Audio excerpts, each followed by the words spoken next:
Well, hello, everyone. My name is Michael McCormick, and you are listening to the Superintendent Hot Seat, where bold superintendent leaders share the real stories behind their most difficult challenges and decisions as they work to improve student safety, wellness, and attendance in a system not yet fully prepared to support those entering our schools.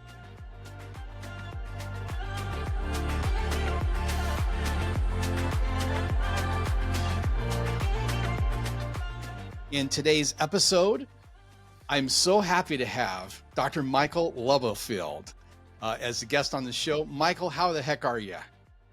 I am really happy to be here. It is an absolute honor and it's a pleasure. I've been a long time listener and, as they used to say, first time caller. So good to be I here. love that. It's taking us back. Michael, I'm going to get you started with this really big, long question, and then we're going to kind of Okay. dive into certain aspects of this thing. So, the question I'm going to ask is, what do you believe is the major shift our schools need to make to tackle the growing issues of anxiety, depression, bullying, and violence among students, which affect their ability to learn and feel safe, as well as teachers' capacity to teach effectively? Now, that is one heck of a question, sir. And I appreciate you asking it. And I appreciate being on the hot seat today for this question.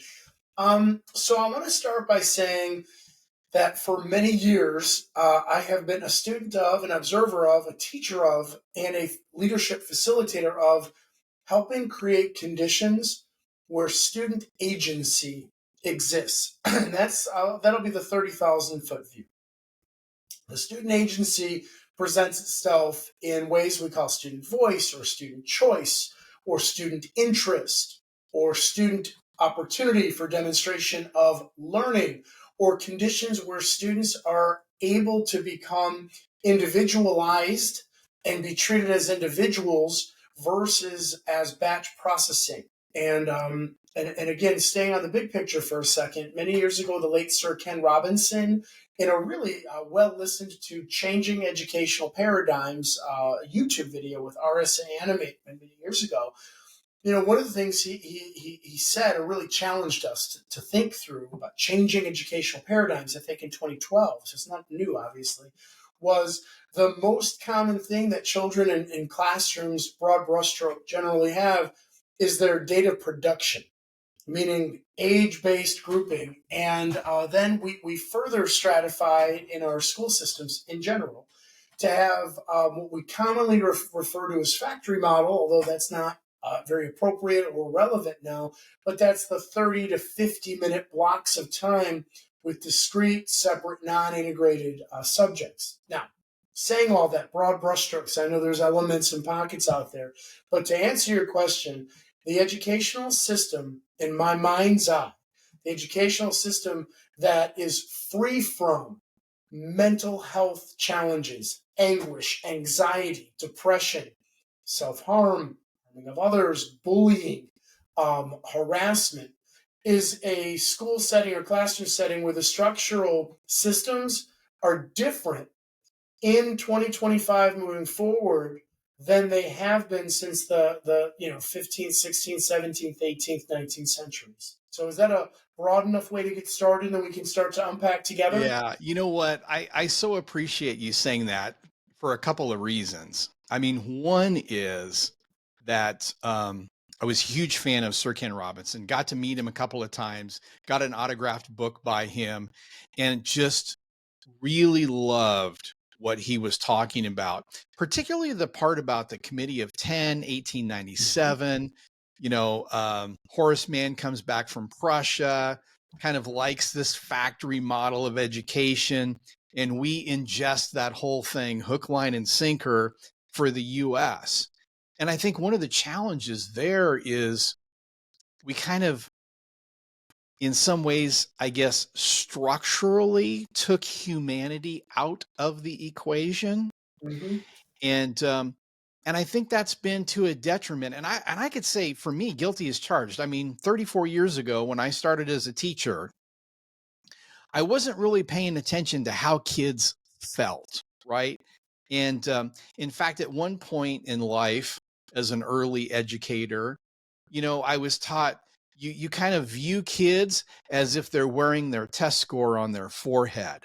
And that was fairly stereotypical, I think. But here's the other thing. I have to balance that and say, but the good teachers always knew it was important to connect Hmm. with kids.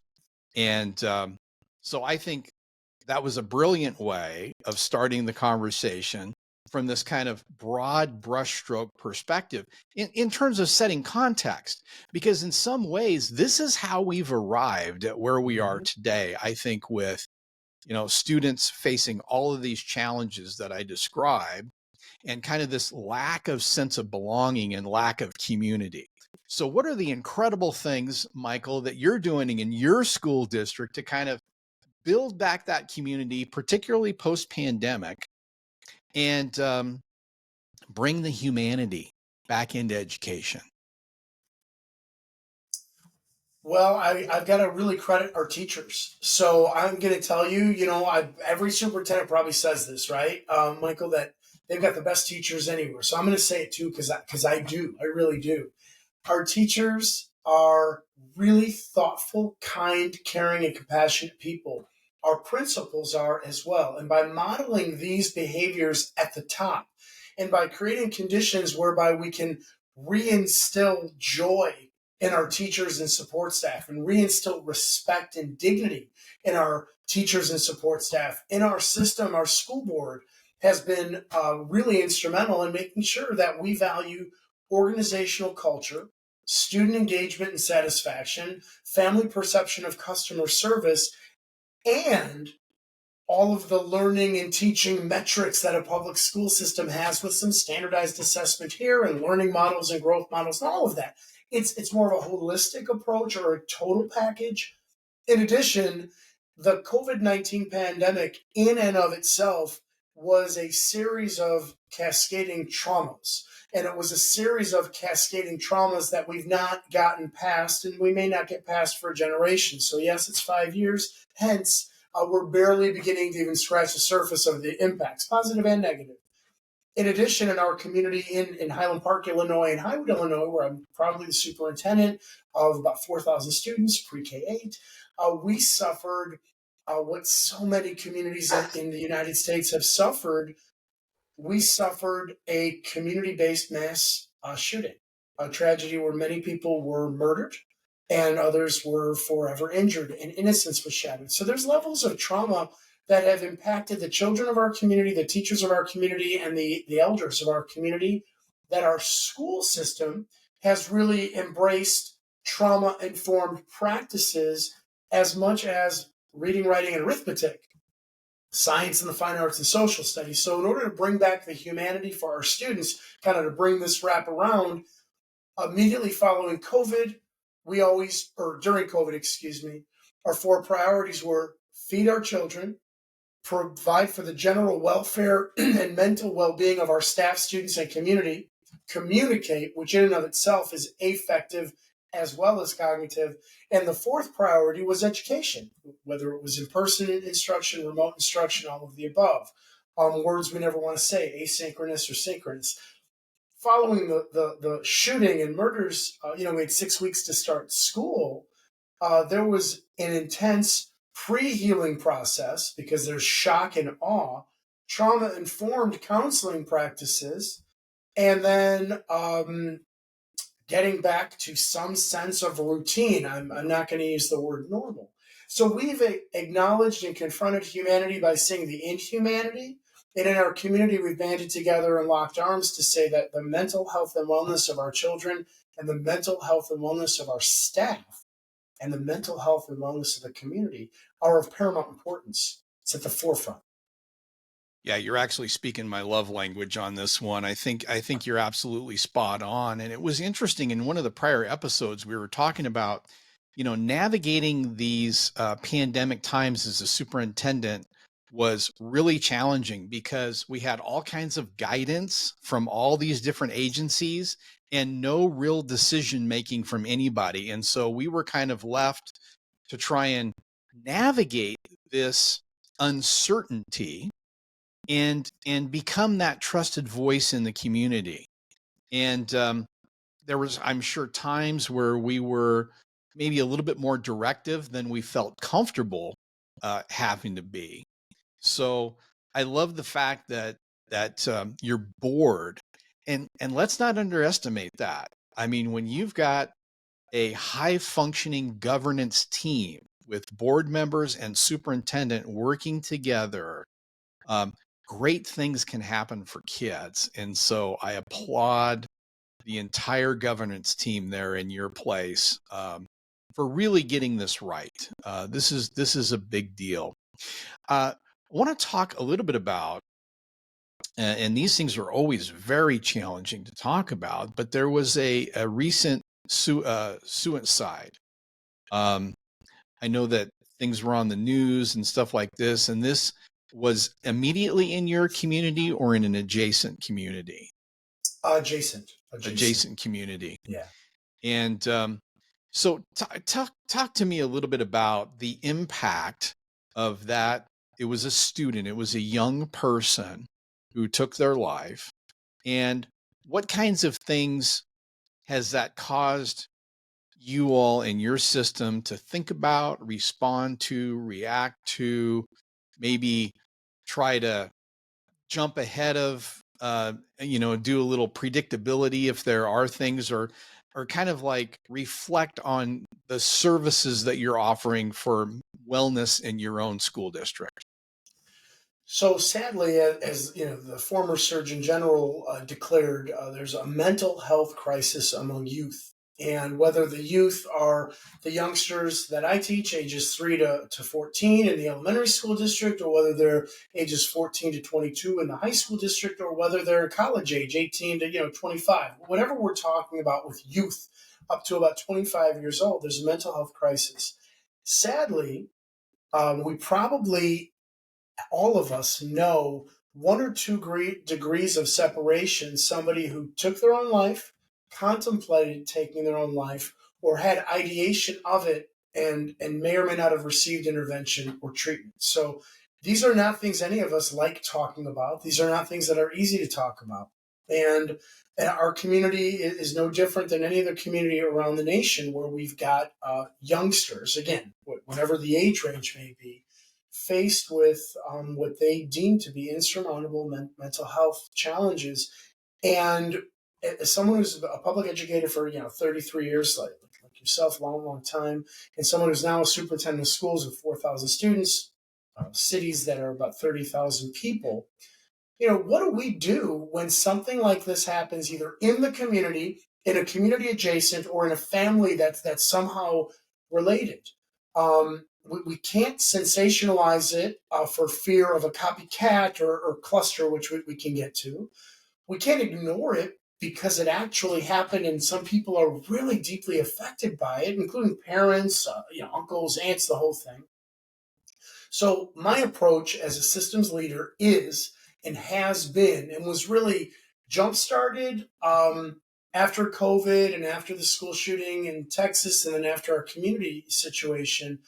We have a multi-layered stepped approach with significant financial investment in mental health supports. So again, I'm kind of giving you the context to explain that it's not a one situation that causes our reaction or a one-off or this.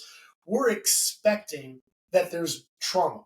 So from the low-level children with no risk factors whatsoever, whatever that may be, we have a general education universal screener. Company doesn't matter. We check in with every child once a week. How you doing? What's happening?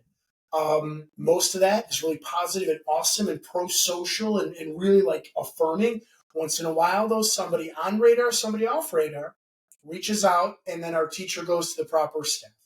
In our school district, again, the commitment of our Board of Education, we have invested in school psychologists, school social workers, school nurses, registered nurses at all of our campuses. We have an integrated mental health support system right there.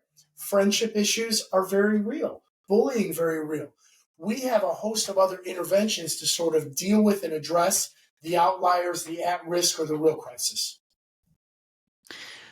I love what you're saying there. And I think it's that type of systems thinking and that systems approach We had similar in my district, and I think we've brought this up in the series before, but I think when the general public thinks about school counselors, I don't know that they are fully aware that school counselors are not licensed to provide therapy. They're not licensed to provide a therapeutic environment. And so when we're talking about this stuff, it's an opportunity to say, this is why we're bringing on the people that can do that, the licensed clinical social workers, the marriage and family therapists.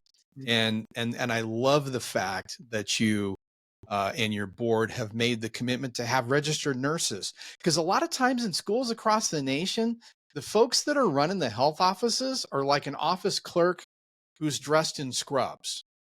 And that's really the long and short of it. I hope I'm not blowing the lid off of anything by that. But, again, when you've got somebody with a license sitting in the nurse's office, that makes a significant difference. And just in terms of case management, too, not only on the behavioral side, but on the physical side. I know just before I retired, we had many students who were medically fragile for one reason or another. And it's important to have somebody in that office that really knows what they're doing and what to look for. Michael, I'm going to pause us right here to do a little announcement, and we'll continue this amazing conversation after a quick 30-second break for a message from our producer, MooZoom, a company rethinking student wellness with bite-sized, Netflix-style behavior modeling videos where students can watch peers facing similar challenges and gain fresh perspectives on resolution. It's the only SEL platform that's truly click and play, enabling teachers to deliver a full SEL lesson in 15 minutes or less. Creating a safe, supportive environment is key to our learners' success. With nearly every district prioritizing social-emotional well-being to reduce suspension rates, decrease chronic absenteeism, and improve academic performance, the challenge is how to achieve this without adding to your staff's workload. Discover MooZoom, a groundbreaking student-driven platform that uses real-world choose-your-own-adventure bite-sized movies to make SEL engaging for students, easy for teachers to teach, and more cost-effective for districts to implement. Check out MooZoom today. Sign up today for 30 days of unlimited MooZoom access, absolutely free. Just go to moozoomapp.com/SHS. That's MOOZOOMAPP.com/SHS. Well, welcome back. We've got an incredible guest on the Superintendent's Hot Seat podcast today, Dr. Michael Lubelfeld. We appreciate you being with us and your investment of time on the show today. So before the break, we were talking a little bit about this systems approach with some additional human resources, everything from registered nurses to school psychologists and licensed clinical social workers. And it sounds to me like you're a system that is very prepared to deal with childhood trauma. And I wonder what advice you might have for other superintendents where they may not have the same, like money's always an issue. Always. But then the other thing I say is, when you want to do something for kids, you can either sit around the table and talk about all the reasons it won't or can't work, or you can try to come up with all the reasons you should make it work. Absolutely. And it sounds like you've got that green light spirit in your school district 112. Yeah, I appreciate that. I also have to say that, it takes a village of really good, thoughtful villagers, and I'm part of a county-wide system. I'm part of Lake County, Illinois. My district is 25 miles north of Chicago and 25 miles south of the Wisconsin border.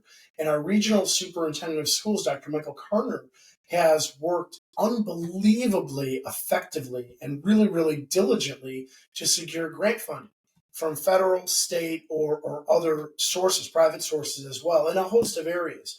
One of which is the Illinois virtual school that his office is running.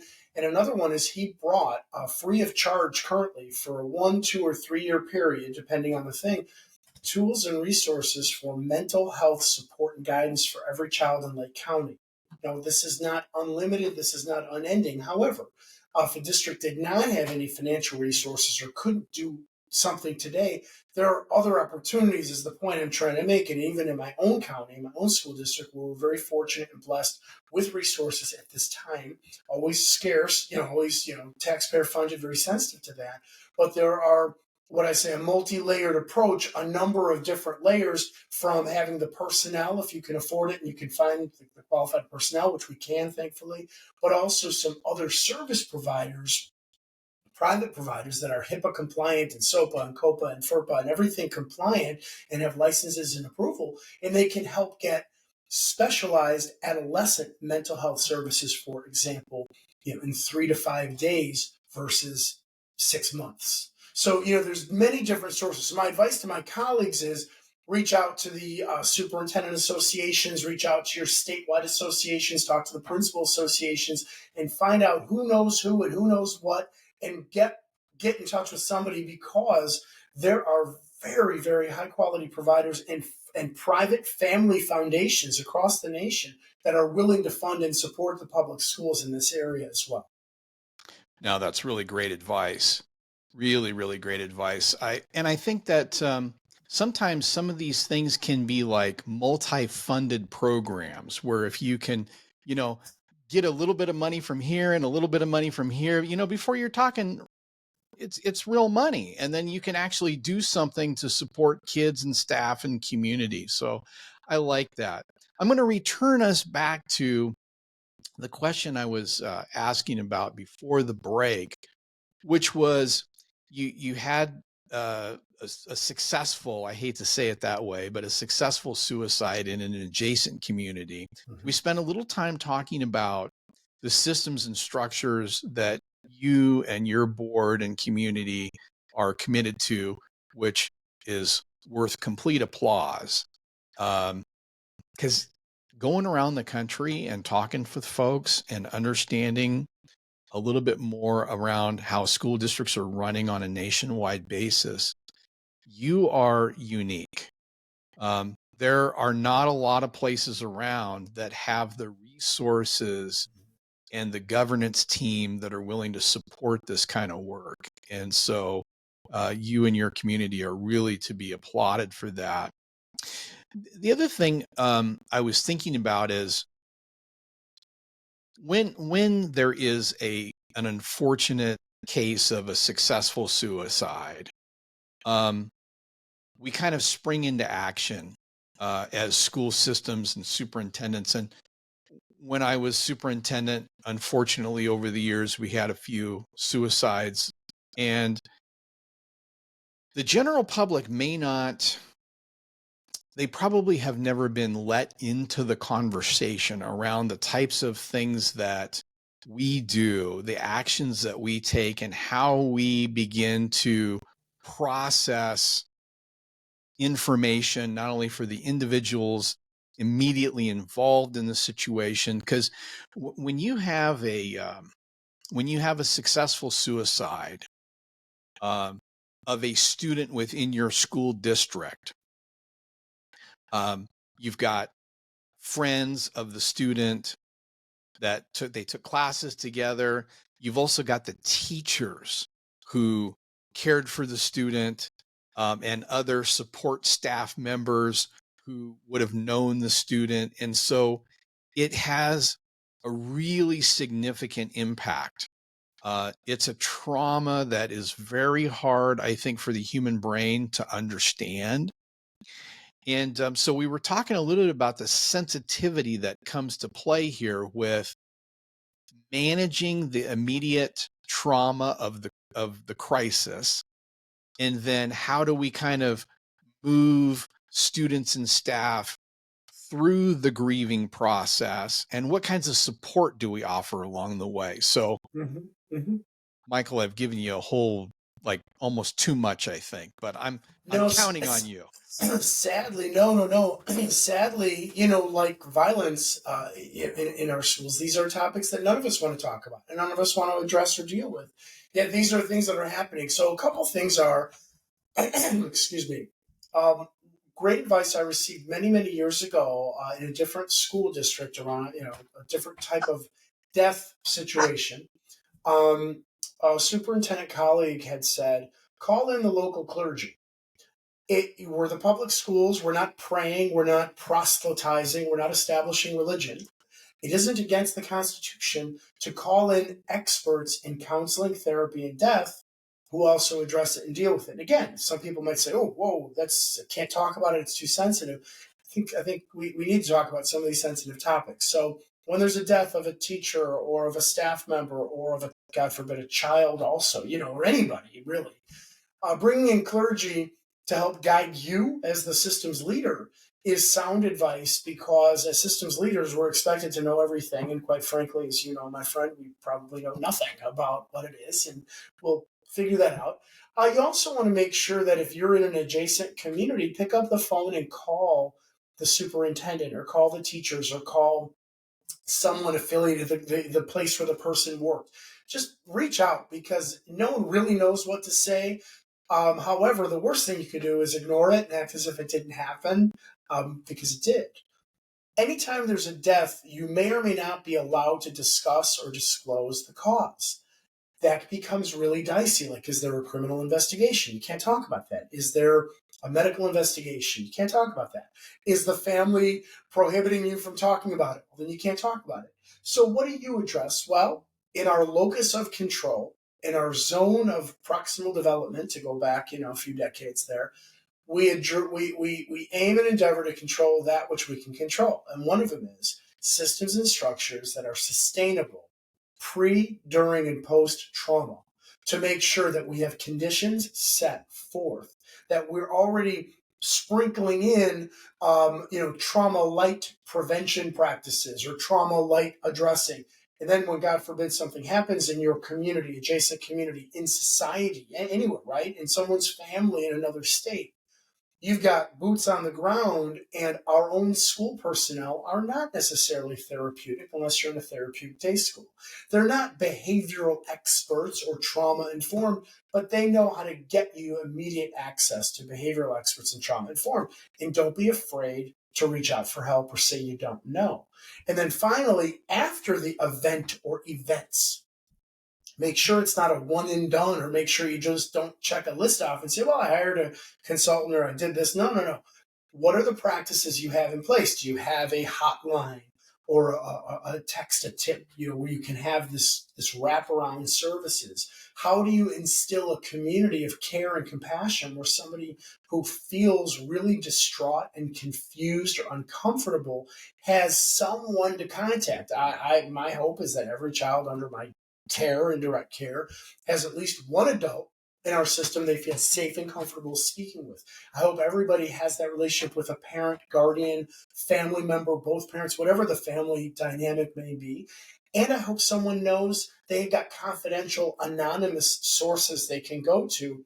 Illinois has Safe to Help Illinois. I'm sure the other 49 states and Canada and everybody, I'm sure everyone's got all of these things.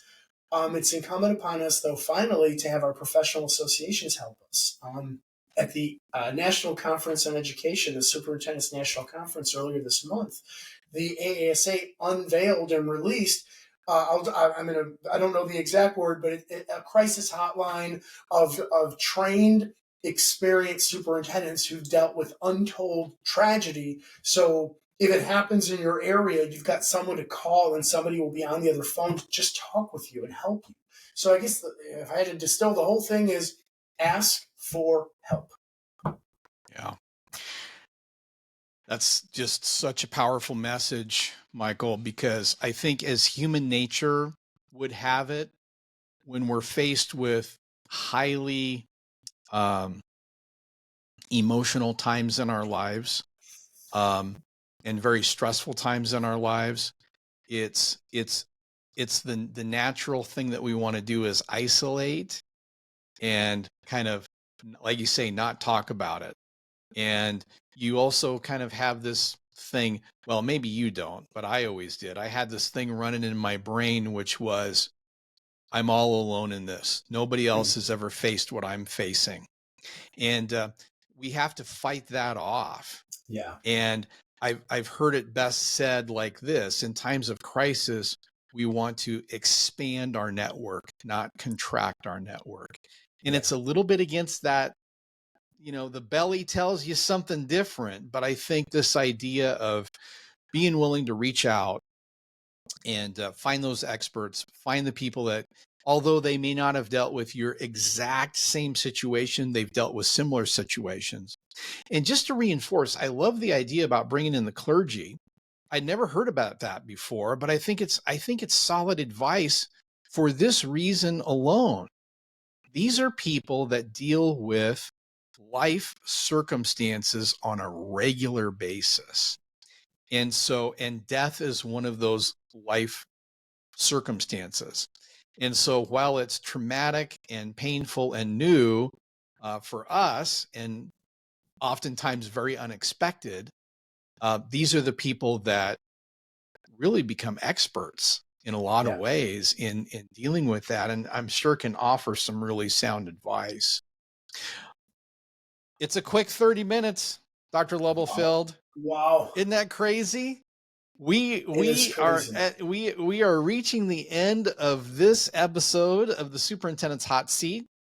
Our featured guest for this episode has been Dr. Michael Lubelfeld, and so grateful for your time with us today. I always like to end the show with asking this question: what are you grateful for? Oh, I'm grateful for my wife and kids. That's an easy answer. Grateful for my wife and kids, their love and support, and the fact that they remind me that no matter what the work is, the work will always be there, and make sure that I know that they are more important than the work, because I want them to always be here. So that is who and what I'm grateful for. Really sound advice, because I think we're all wired to be we have a little bit of that workaholic in us. Yeah. And sometimes I think we get mixed up in our priorities. And, it's interesting. My wife of 37 years who, Congrats. stood by me and walked with me every step of the way through every board meeting. And not that she was physically present, but, those conversations that you have with your significant other. And it's really nice to have that support. I always said it allows us to be of service and to give of ourselves so willingly, because we know we've got a family at home who we love and appreciate, and they also love and appreciate us. So sounds great. Thank you so much. Thank you. Absolutely. Thank you, sir. Great episode. And until we speak again, thanks so much. Take care.